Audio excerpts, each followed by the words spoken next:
देश के 272 जाने माने हस्तियों से एक ओपन लेटर लिखवाया गया है राहुल गांधी के खिलाफ कि राहुल गांधी देश की सबसे बड़ी संवैधानिक संस्था चुनाव आयोग को बदनाम करने की कोशिश कर रहे हैं अपनी हार की खाद मिटाने के लिए। ये 272 प्रोमिनेंट लोगों से लिखवाया गया है, जिसमें पूर्व आर्मी ऑफिसर्स, पूर्व डीजीपीज, पूर्व आईएएस ऑफिसर, पूर्व आईपीएस ऑफिसर, बहुत सारे लोग हैं।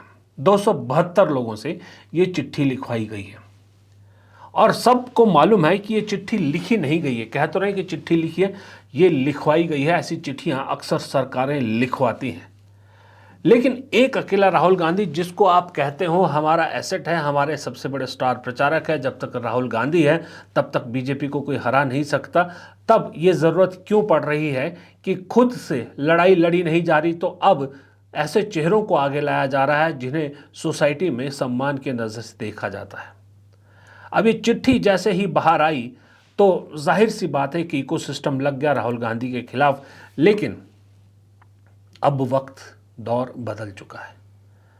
राहुल गांधी के साथ खड़े होने वालों की संख्या भी उतनी है जितनी उनके खिलाफ है।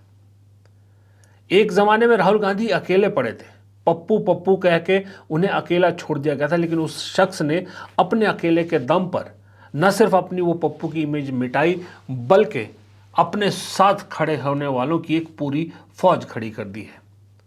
अब जब भी हमला होता है वो फौज भी खड़ी हो जाती है। और आज जब ये 272 लोगों के नामों की लिस्ट या चिट्ठी सोशल मीडिया पे आई तो राहुल गांधी की तरफ से भी बोलने वालों की एक पूरी कतार सामने आ गई और बड़े जेन्युइन से सवाल उन्होंने पूछे।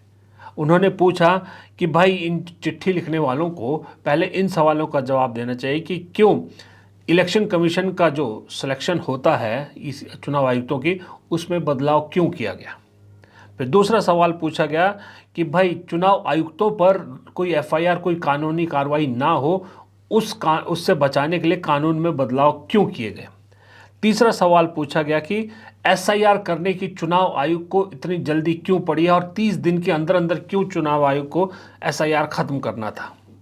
चौथा कि 70 लाख वोट जो बिहार से डिलीट हुए वो क्यों डिलीट हुए। पांचवा पूछा कि जो एसआईआर हो रही है वो सेलेक्टेड राज्यों में ही क्यों हो रही, खास करके जहां बीजेपी को खतरा लगता है। और इसी तरह से कांग्रेस के लोगों ने भी, खास करके सुप्रिया सनेट ने भी सवाल पूछा है कि इस लिस्ट में सब कैटेगरी के लोग हैं, लेकिन एक भी पूर्व चुनाव आयुक्त क्यों नहीं है।